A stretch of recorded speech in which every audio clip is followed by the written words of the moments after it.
Once you conquer your selfish self, don't be bitter, my friend. You'll regret it soon. Hold to your togetherness, or surely you'll scatter. Don't walk away gloomy from this garden. You'll end up like an owl dwelling in old ruins. Face the war and be a warrior like a lion, or you'll end up like a pet tucked away in a barn. Once you conquer your selfish self, all your darkness will change to light. It can be understood here that the selfish self Rumi talks about is none other than our ego, the part of us that is always seeking and desiring and creating more and more distance between our soul and our beloved. This ego is the ultimate mask and veil, preventing us from seeing or experiencing our true reality. It's something many of us unconsciously live with, and it's at the root of every suffering we struggle with. But of course, we don't have to be a slave to our ego. We can awaken and reunite in love with our beloved. This process is often referred to as the spiritual journey, or what I like to call the journey home. And one of the main features of this journey is conquering that selfish self, slowly working on ourselves to let go of all of our desires and at an even deeper level, let go of ourself. We need to let go of the need to be right. Let go of the disease that is called more. Once we do, all those feelings of greed, lust, jealousy slowly disappear, making room for our soul to breathe and our light to shine. Rumi is advising that once we are able to conquer this selfish self, we should stop being bitter. For example, if someone hurts us mentally, verbally, or physically, we should stop holding a grudge on that person and forgive and move on. If we don't get the job, life partner, or kids that we want, we should be thankful for what we have and just move on. Of course, it's easier said than done, and I'll be the first to admit this. But once you see how fragile and useless the ego is, you'll never want to be under its control again. Once you see that your ego is not really bringing you any peace or happiness, you'll ditch it in a heartbeat. But the hard part is continuing on this path. It's not enough to just take a few steps and then say that you've conquered the ego.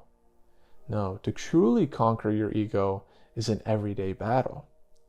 Even the most advanced spiritual masters are human at the end of the day, and thus have an ego. But through years of practice and devotion, they have attained a level of love and understanding that helps them to quickly recognize the ego's games and then to distance themselves from those games. Any bitterness you have inside you, whatever or whoever it is directed towards, will only bring you regret. You might not realize it in that moment, but you will come to regret the thoughts you had, the words you said, or the actions you did. Trust me, it's not a fun place to be in. Rather, see if you can hold yourself together. See if you can be more patient in those instances and slowly let go and let be.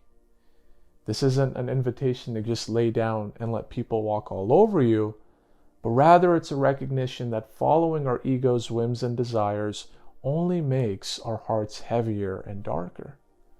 Following its path is not the way to true peace and love. It may be hard to believe at first, but everything that we want is right here in front of us.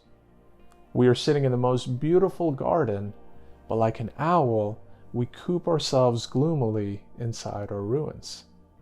God has given us so much that even if we have 7 lifetimes and devoted every minute of it to thanking Him, it still would not be enough. So control your ego. Be brave. Stay strong. For this struggle is a war that we must all go through in order to reach our beloved. You know, I've been reading a lot of Attar's The Conference of the Birds, and it's amazing how much he described the perils and trials of this journey. Contrary to what some of us may think, awakening is not some peaceful journey where we just skip on a yellow brick road and pick flowers along the way. It is painful. It is difficult. It will completely turn our lives upside down. But fortunately, for the better. Just like the phoenix that needs to burn itself to ashes in order to rise up again, so must we completely burn up our own self to be free of the ego and rise up to unite with Source. This burning can take a while, and it's not always easy, because think about it, you are literally unlearning years of pain, suffering, false thoughts, and so on. But despite all this, don't get discouraged. The light is always at the end of the tunnel and never goes anywhere. God is always here, waiting for us to cross the bridge. It is we ourselves that choose not to or choose not to continue. So keep journeying, keep going, because once you conquer your selfish self, your darkness will change to light. All your ego will change to love. All your sorrow will change to bliss. And you will no longer be the same person you were when you started the journey. You will be an awakened soul, free from the chains of this world, living in complete joy and peace in the company of your beloved. Your individual self will melt so completely that it will dissolve into the vast ocean that is Source. And what a beautiful transformation this is. So I hope you guys enjoyed this poem and its layers of meaning. It's something that you can continue to visit along your journey, and it will never stop inspiring you. Remember, awakening is a never-ending journey. But at the very least, the more further you travel, that is, the more you practice, the more you will be at peace and full of love and light. So thank you all for watching, and please like, share, and subscribe if you enjoyed this video. I also appreciate all your support on Patreon, which you can find in the description below, as it helps me to create more videos like this that can ultimately help inspire us for awakening. My ultimate dream with this channel is to create a platform of inspirational and awakening videos that can help seekers like us unite with their beloved for years to come. And your support is truly making a difference. So thank you again for watching, and I hope you'll stick around here for my next video.